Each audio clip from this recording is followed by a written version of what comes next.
of Wellesley and the Wellesley Community Center sponsored 2016's Diwali program held at the Wellesley Community Center, where members of the Indian community, Manisha Varma, Rimi Chowdhury, Marguerite Chatelier, and Rama K. Ramaswamy, decorated Henderson Hall with rows of lights, one-of-a-kind fabrics, samples of festival cuisine, music, and multicultural conversation. So good morning. My name is Michelle Chalmers, president of the World of Wellesley. Welcome, everyone.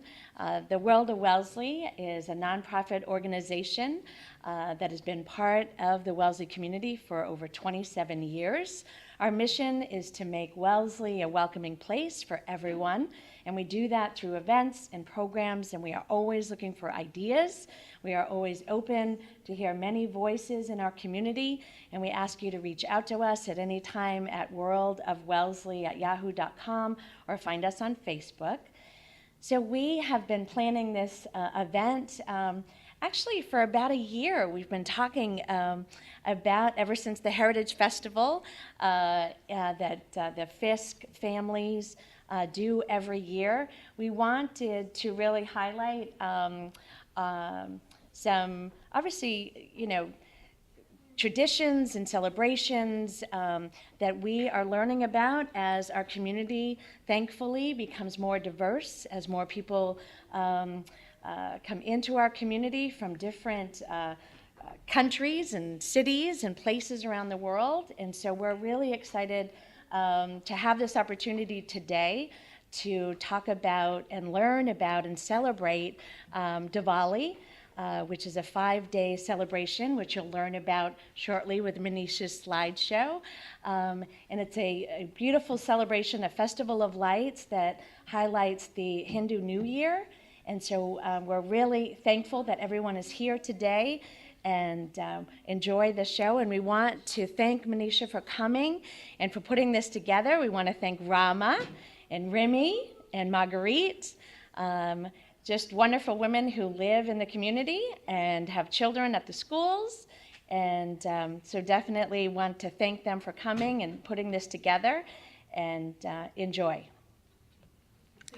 Thank you. Thank you.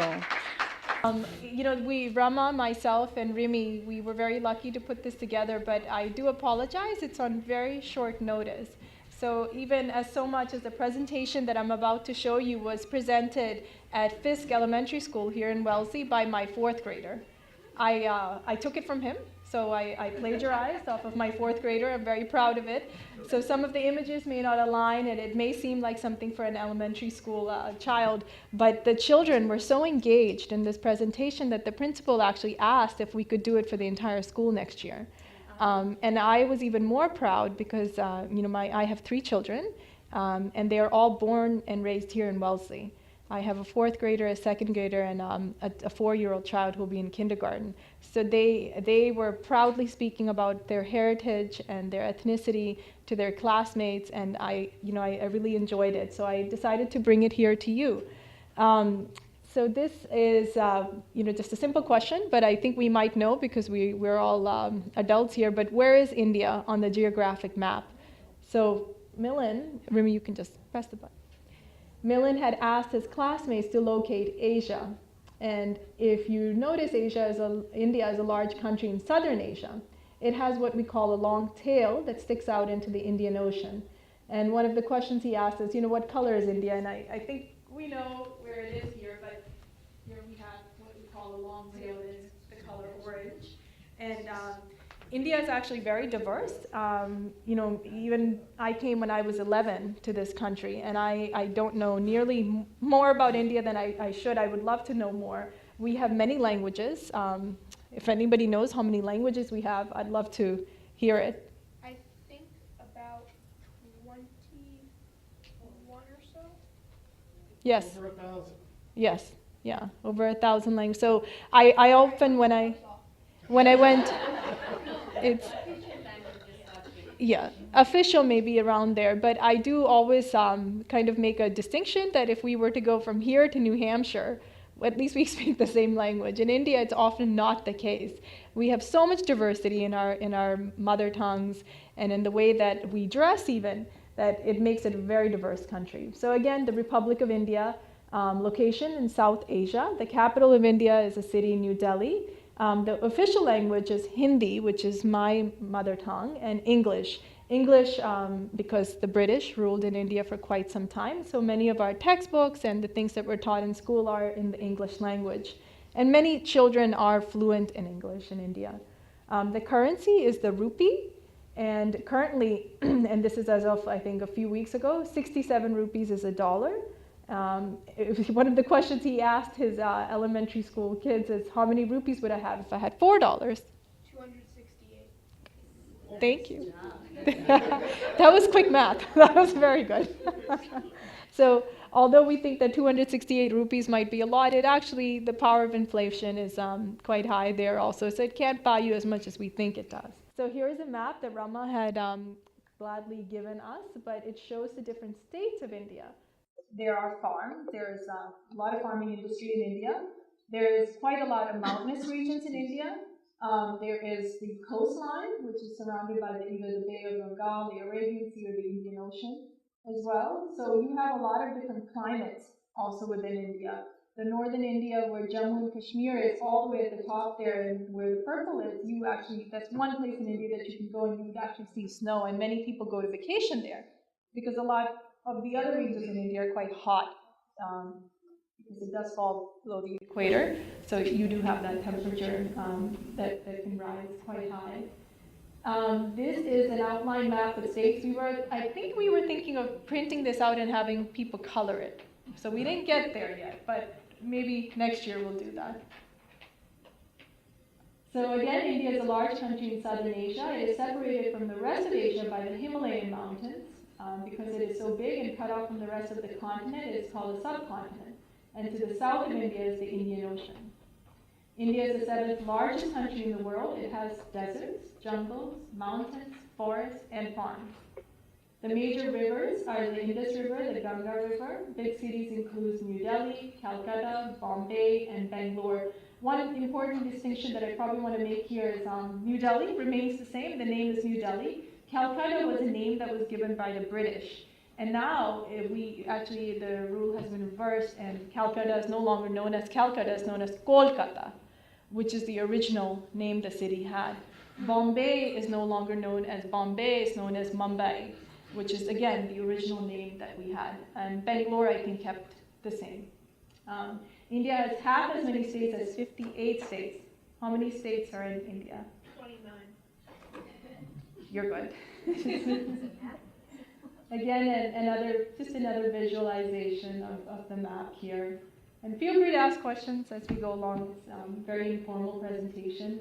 The flag, it's known as the Triranga flag, the three colors, the saffron color on the top, the white with the wheel of life in the middle, and then the green. And does anyone know who this could be? He's a lawyer. He's a lawyer. That's true. He is a lawyer. A good lawyer.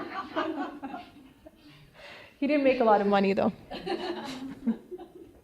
Long ago, India was ruled by Mughal emperors. Then the empire fell apart into smaller kingdoms ruled by Maharajas.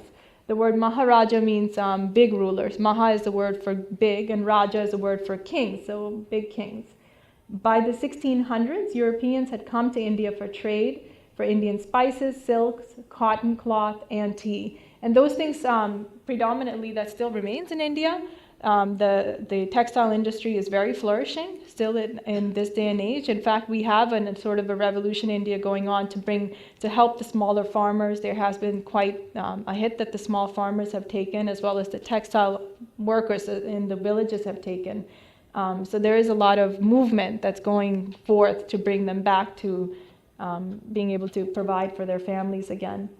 In 1857, the British took control of India and ruled there till 1947. One very important man, Mohandas Gandhi, helped India gain independence. Gandhi practiced civil disobedience. That means that he would not do what the British wanted, but he was never violent. And one of the questions my son asked is, can we describe anyone in modern American history that was like Mohandas Gandhi, that practiced civil disobedience but was not violent? And Rosa Parks, yes. And we have a holiday named after this man. Yeah. Martin Luther King. Yes, Martin Luther King. So Martin Luther King was the same, and we often compare him to some of them. And you see this, I think, in history a lot, where you have these great revolutions that happen across history, and it's amazing how they come about. But Mohandas Gandhi and Martin Luther King are very similar. And the Black Lives Matter movement is Yes.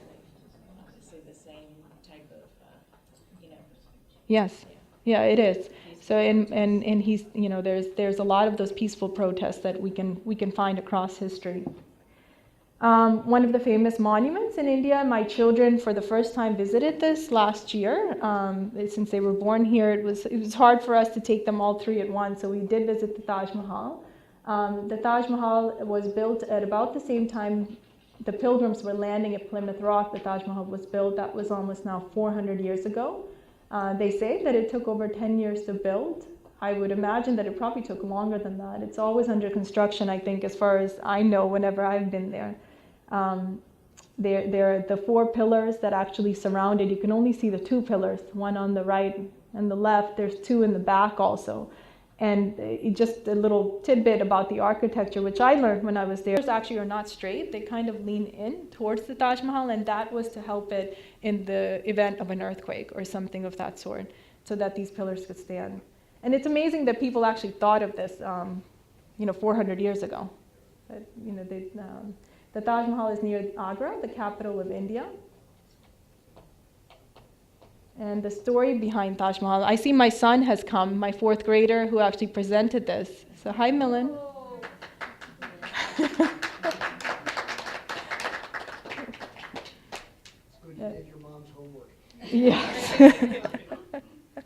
So Shah Jahan was the emperor of India from 1628 to 1658. He deeply loved his wife, Mumtaz Mahal. She died in 1631, and yes, she was giving birth to their 14th child. So I could imagine that she was very overworked. The emperor was so heartbroken that he decided to build a massive tomb and to honor their love. The two of them are buried together inside the Taj Mahal. And since Shah Jahan loved his wife so much, he used only the finest marble. He also made sure that beautiful gems decorated her tomb. The Taj Mahal is considered one of the 7 wonders of the world still. It is a great tribute to love. So now we talk about the 5 days of Diwali, which is, when Michelle had approached us and Rama had put this together, we had meant to do this to actually talk and signify the festival of Diwali, which is a very big festival in India. It is the festival of lights, but it has a lot of deeper mythical symbolisms. But we'll talk just in the 5 days. The first day is Dhanteras. Everybody buys new pots and pans and even jewelry. And that's, again, a lot of this is starting a renew. It's renewals. A lot of this mythical symbolisms are renewals. To renew your resolutions. It's considered the new year also. Day 2 is called Choti Diwali or Mini Diwali.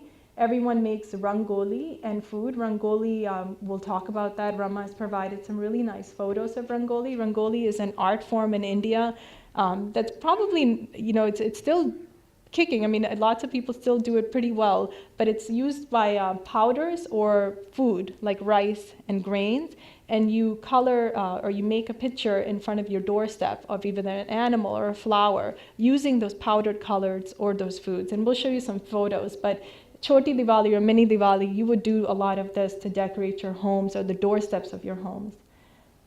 Day 3 is called Diwali, which is, Diwali follows the lunar calendar. A lot of Hindus believe in the lunar calendar. And the lunar calendar tells us that Diwali falls on the darkest night of the year. Thus, you would never see a moon on the day of the night of Diwali. And it changes every year. So Diwali can never be on the same date, and it can't be on the same day either. It has to be a moonless night. And everyone decorates the house and lights with something called diyas. I think we have quite a lot of nice diyas that we've brought in, so feel free to take a look at those.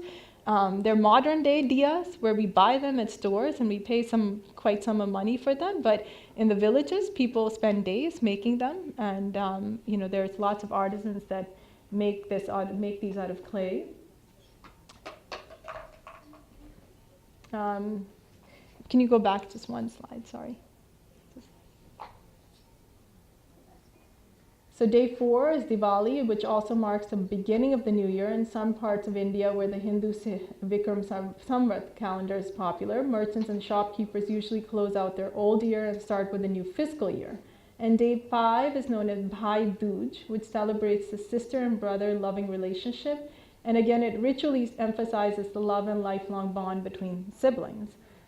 We have something else in India also known as Rakhi, which is again a symbolism of love between brothers and sisters. So they tie a thread amongst each other's wrists on Rakhi. On Bhai Dooj, which is day 5, they put a tika, a red sort of a tea drop on the brother's forehead, which symbolizes that they're praying to keep him always safe from harm. Celebrating the New Year, the Hindu New Year falls in October or November of each year. It is called, again, Diwali, the Festival of Lights. One of the questions, I think, Milan, you want to ask that question? What American holidays are celebrated like Diwali? Would you like to take a guess? What American holidays do we celebrate like Diwali with candles or fireworks? New Year's Eve. 4th of July. New Year's Eve. 4th of July, yes. So a lot of those, and there's in different parts of the world, if you, Christmas, yes, of course, Christmas is coming around, but I think people in general use a lot of candles, light to celebrate. Hanukkah, anytime you have a candle lit, you do so probably in some sort of a celebration, usually. So Diwali is much like those. Diwali comes from the Sanskrit word Deepvali, which means a row of lights. According to tradition, Diwali celebrates the joyous homecoming of Lord Ram, which is an epic poem in India called the Ramayana. And the poem tells of Ram, which he was a good king, and he returned to his kingdom of Ayodhya after 14 years of exile. On the night that he returned, there was no moon in the sky, so in order to find his way home, the people lit the way with small oil lamps called diya. And that's why we light the way to make, to give that symbolism that there is light amongst darkness, that evil won't. Yes.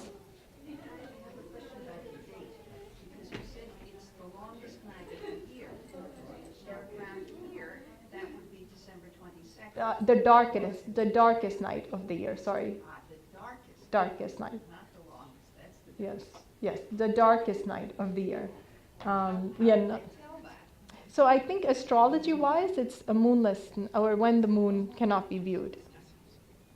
So there must be several moonless nights in the year. There is, but usually it falls within that October-November time frame. So what the astrologers do is they look at, I think, the astrology between October and November, and they choose which night is without the moon. And that's usually considered the Diwali. Thank you. Thank you. Okay, again, the 5-day festival represents the start of the Hindu New Year. It commemorates the victory of good over evil and thus brightness over darkness. It also marks the onset of winter. As we know, October, November here also it's the same thing. It's usually the fall season is ending and the winter season is beginning. And this is a rangoli. The word rangoli is said to have derived between the words rang and aveli, which means a row of colors. And as mentioned, lots of people are able to do this very well. I'm certainly not one of them, but my friends do this very well still, where they draw it with a stencil, and what you see is basically powder colors that fill in this flower. And usually the design patterns are elements like flowers, animals, and etc. And they would do this at their doorsteps as a decoration for Diwali. And this is a picture that Rama had forwarded. This is again in South India, Rangoli is also known as kolam. And this is of a peacock, which is the national bird of India. And again, an intricate design of Rangoli here as well.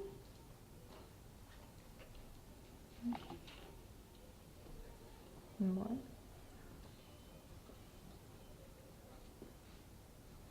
Happy Diwali, and we have a few photos of people celebrating Diwali around India, where some of the streets, as you see, are quite lit up. Just like here in Christmas we see, and it's so festive to see that, where we see the windows lit up with the Christmas trees and the lights, and it really brings this feeling of happiness when you see so many lights and a festive atmosphere. In the same way, in the homes, the children, they're very excited to receive presents and gifts, but they're very excited to work with their families to welcome guests, and they light these diyas along the staircases and within their own home, as my kids did. Yes? And this is a temple during Diwali, giving offerings of sweets and fruits. And these are the traditional Diwali lamps, the diyas. I think that's the end of our presentation. Thank you so much. And Milan, thank you for doing it. Indian drum, and so Milan is doing a very small form of this. So let's just do that type. It's the first one. okay. I don't remember the first one. Okay, then the second one.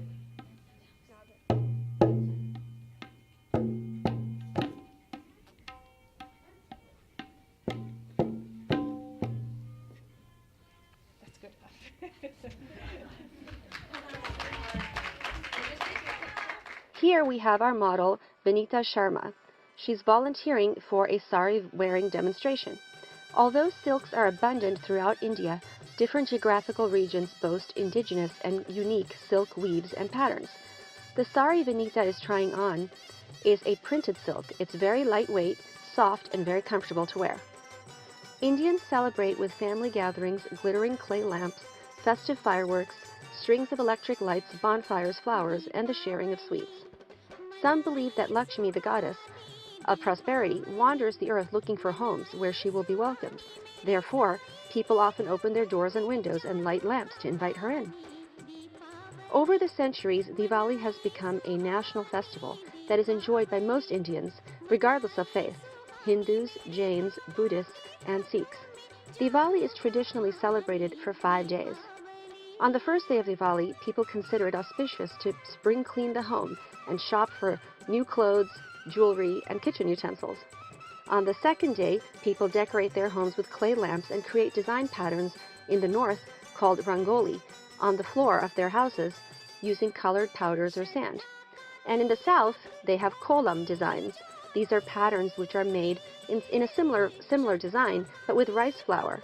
Kolam designs are traditionally an everyday part of life and important as an offering of food for all the little creatures, but during Diwali, these can be quite elaborate.